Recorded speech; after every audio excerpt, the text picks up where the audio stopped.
Welcome to Eye on the Tigers News. I'm Kennedy Lamb. And I'm Alexis Richer. Thanks for starting your week off with us as we take a look at what's happening in the news. Brushing past profound differences, President Barack Obama and Cuban President Raul Castro will sit down Monday at Havana's Palace of the Revolution for a historic meeting, offering critical clues about whether Obama's sharp U-turn in policy will be fully reciprocated. Obama opened the first presidential visit to Cuba in nearly 90 years on Sunday when Air Force One touched down in Havana. The U.S. and Cuba are working more closely together now than at any time since relations took a nosedive amid Cuba's 1959 revolution. Yet while Americans are now flocking to Cuba in greater numbers, closer ties have yet to bring about the degree of change that many Cubans hoped would follow after Obama and Castro moved to normalize relations 15 months ago. North Korea fired 5 short-range projectiles into the sea on Monday, Seoul officials said, in a continuation of weapon launches it has carried out in an apparent response to ongoing South Korea-U.S. military drills, it sees as a provocation. The projectiles launched from a site near the northeastern city of Hamhung flew about 200 kilometers, 125 miles, before landing in waters off North Korea's east coast, South Korea's Joint Chiefs of Staff said. Donald Trump will tell his supporters not to riot if he's denied the Republican presidential nomination, but he suggested it could happen anyways. ABC News host George Stephanopoulos had to ask 3 times to get Trump to say he'd tell his supporters not to riot if he's denied the nomination at the Republican National Convention this summer. Trump first said there could be riots if someone else get the nomination last week. Quote, "I think you'd have riots. I think you'd have riots. I'm representing a tremendous many millions of people," unquote. Other Republicans, including House Speaker Paul Ryan, condemned Trump's riot comment, coming as it did on the heels of violent clashes between Trump supporters and protesters at his rallies. Apple is kicking off a busy week. Today, the giant tech company will host reporters and analysts at its Silicon Valley headquarters for a product launch event. On Tuesday, its lawyers will square off with authorities in federal court over the FBI's demand for help unlocking a San Bernardino killer's encrypted iPhone. The tech giant's dispute with the government has commanded headlines for weeks, but it may get scant mention at the company's product event. Instead, CEO Tim Cook is expected to show off some new additions to the current family of iPhone and iPad devices at Monday's gathering. Today's odd news of the day comes from California, where a fisherman's beloved German Shepherd fell overboard and was presumed drowned. More than a month later, she was found. The 1.5-year-old dog named Luna was spotted this week on San Clemente Island, a Navy-owned training base 70 miles off San Diego. The blue-eyed pup disappeared February 10th as Nick Haworth, a commercial fisherman from San Diego, worked on a boat 2 miles from the island. We start off the week with some sunshine, but it doesn't look like it's going to last too long. Here's Justice with the forecast.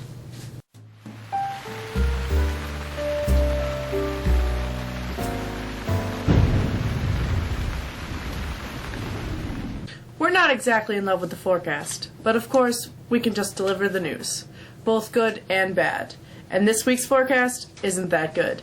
We start on Monday with bright skies and moderate temperatures, but tonight we begin to see the clouds move in and really take hold as low-pressure systems enter the region and basically set up shop for the next several days. Tuesday we can expect a high of 49 and showers persisting mainly in the afternoon. Those showers continue through the night and hold on to Wednesday. Wednesday's high temps drop into the low 40s as we move into Wednesday night. Don't be surprised if we mix rain and snow. Looking ahead to the end of the week, not much looks like it's going to change. We're cool and wet for Thursday and Friday before the pesky system pulls away and gets a chance for sunshine for the next weekend. We'll let you know if there's any changes to this gray and wet forecast. I'm Justice.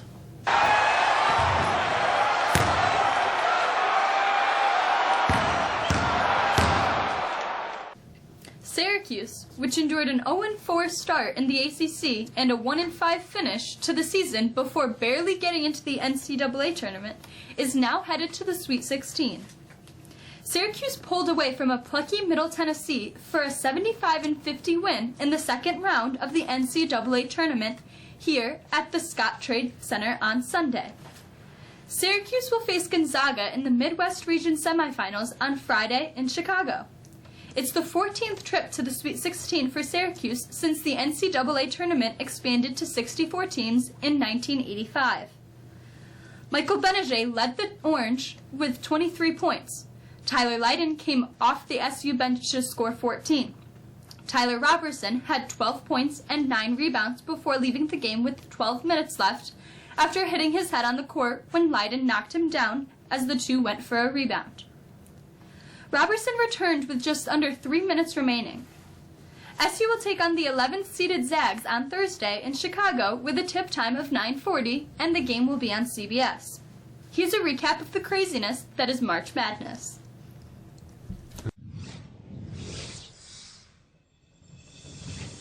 You pretty much play your whole season to make this tournament. I'm just done answering the questions about getting past the second weekend. Do what we did and the time we were here is extremely special. Something I hold on to for forever. Just an amazing game. This is what March is about. I hope people understand just how much, if you believe, you can do something special. 10 seconds, and the Irish trail by 1. Jackson off the glass. August, no. Tip, yes! Notre Dame wins it. Pfluger's tip went in. His only basket with 1.5 left. Are you freaking kidding me? That was unbelievable. Sumner wants to take Hayes. Sumner up and under, and it goes! Sumner gives him a 3-point lead. Clock Robson, Koenig ties it up. 2 to go. Koenig's got it, rises up, the shot, and it's gone! It's gone! Wisconsin has won it! I knew I wanted the ball, and I just let it fly, and I knew it was going in before it even left my hand, because that's a shot I practiced quite a bit. I can't really explain the feeling after I hit it. There's a lot of excitement. It'll go down as one of the great shots in Wisconsin basketball history. It goes into March Madness lore. Desperation time for the Aggies. SEC's not going to have a team in the Sweet 16. Jesperson throws it in. Jones dunks it down. And can the Aggies pull off a miracle in Oklahoma City? House tries the 3 and drills it. The Aggies within 3. Washman trapped in the corner. Throws it into the hands of the Aggies. Gilder lays it in. Tie game 71. 1.9 seconds left. A 14-2 run in 31 seconds. We go to overtime. 10 seconds. Caruso takes it, ties it at 83 with 5.9. And now into double overtime. House takes it and makes it again. 4-point game.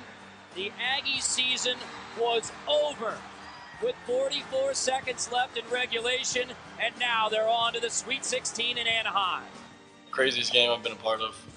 I'm just still lost for words. I'm still just shocked.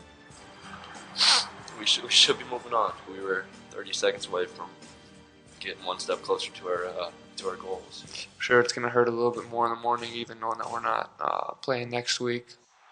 We were built for this. Even when we were down and out and thought it was over, we kept fighting to the end. I'm just happy that we came out with the victory.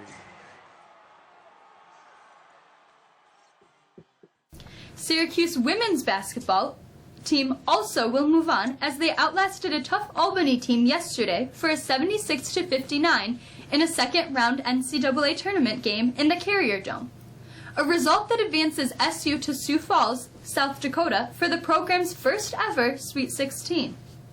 The Orange will take on top-seeded South Carolina on Friday night at either 7 p.m. or 9:30 p.m. Eastern Time. Congratulations go out to Mexico junior Jack Baldwin, who competed in the New York State Men's Gymnastic Championships at West Point, New York. He placed second on pommel horse, fourth on parallel bars, and seventh in the all-around competition. Jack moves on to the regional competition in 2 weeks, where he will compete against athletes from across 7 states.